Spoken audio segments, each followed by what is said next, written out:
ایک دفعہ کا ذکر ہے کہ ایک خوبصورت شہزادی تھی۔ اس کے پاس سونے کی بہت سی چیزیں تھیں، جیسا کہ سونے کی جیولری، سونے کا تاج اور سونے کی بال وغیرہ۔ شہزادی اپنی سونے کی بال کے ساتھ کھیلنا بہت پسند کرتی تھی۔ ایک دن شہزادی اپنی سونے کی گیند کے ساتھ کھیل رہی تھی۔ کھیلتے ہوئے غلطی سے اس کی گیند تالاب میں گر گئی۔ وہ بہت پریشان ہوئی۔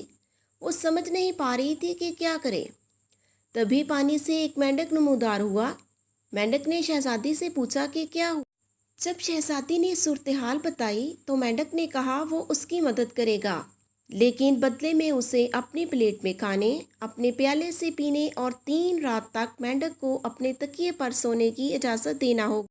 شہزادی ہچکچا رہی تھی، لیکن مینڈک کی درخواست پر جلدی راضی ہو گئی تاکہ اسے دوبارہ اپنی سونے کی بال مل سکے۔ مینڈک نے پانی میں غوطہ لگایا اور شہزادی کی سونے کی گیند ڈھونڈ لایا۔ شہزادی بہت خوش ہوئی اور اپنے محل کی طرف بھاگ گئی۔ اس وعدے کو بھول گئی جو اس نے مینڈک سے کیا تھا۔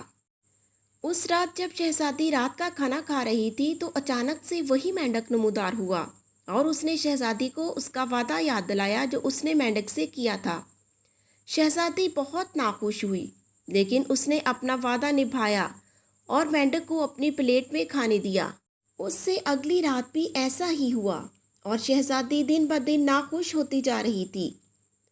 پھر اچانک سے جب مینڈک تیسری رات نمودار ہوا تو شہزادی اسے پسند کرنے لگی۔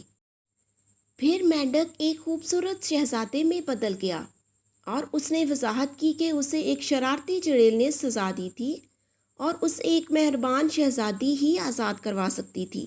اب شہزادی بہت خوش ہوئی اور شہزادے سے شادی کرنے پر رضامند ہو گئی۔